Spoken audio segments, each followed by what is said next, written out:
एक योद्धा जो जन्म से राजकुमार था, लेकिन पूरी जिंदगी समाज में तिरस्कार झेलता रहा।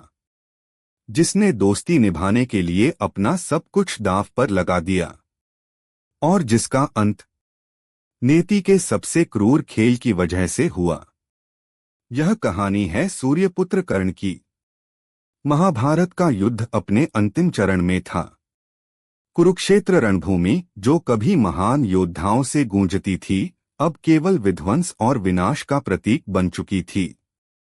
धूल से भरी भूमि पर बिखरे हुए रथ, टूटे हुए अस्त्र शस्त्र और गिरे हुए सैनिक इस महायुद्ध की भयावहता को दर्शा रहे थे। इसी रणभूमि पर कर्ण, सूर्यपुत्र, अपने जीवन के सबसे कठिन संघर्ष के लिए अर्जुन के सामने खड़ा था। 17वें दिन कर्ण और अर्जुन के बीच भयंकर युद्ध हुआ। बाणों की वर्षा से आकाश गूंज उठा। दोनों योद्धा अपनी पूरी शक्ति से एक दूसरे का सामना कर रहे थे, किंतु नीति को कुछ और ही मंजूर था। युद्ध के बीच कर्ण का रथ अचानक धरती में धंस गया। वह नीचे कूदा और पूरी शक्ति से पहिए को निकालने का प्रयास करने लगा। उसी क्षण कर्ण को अपने जीवन के वे क्षण याद आए जब उसे समाज ने तिरस्कृत किया था, जब उसे उसकी जाति के कारण अपमान सहना पड़ा था।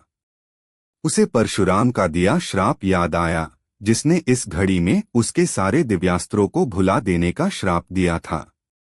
उसे उस ब्राह्मण का श्राप भी स्मरण हुआ, जिसकी गाय उसके बाण से मारी गई थी और जिसने उसे श्राप दिया था कि संकट की घड़ी में उसकी रक्षा नहीं होगी।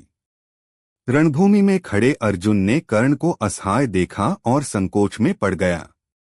उसने कृष्ण से पूछा, माधव, क्या यह धर्म होगा कि मैं एक निहत्थे योद्धा पर बाण चलाऊं?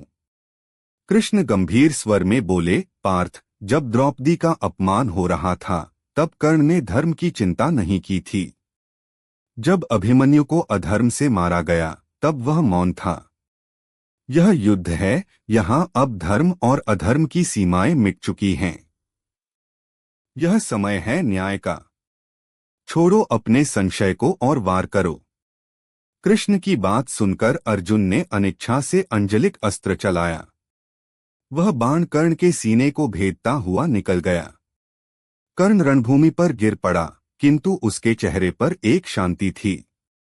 उसने अपना कर्तव्य निभाया था, अपने मित्रता धर्म को निभाया था और अपने जीवन के अंत तक अपनी प्रतिज्ञाओं पर अडिग रहा था।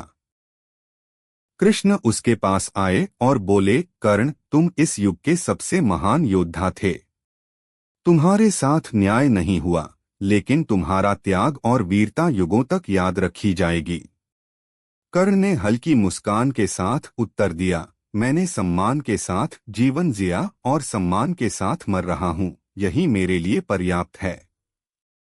यह कहकर सूर्यपुत्र कर्ण ने अपने प्राण त्याग दिए। उनका तेजस्वी आत्मा आकाश की ओर उठी, जहां वह उस शांति को प्राप्त करने जा रही थी जो उसे जीवन भर नहीं मिली।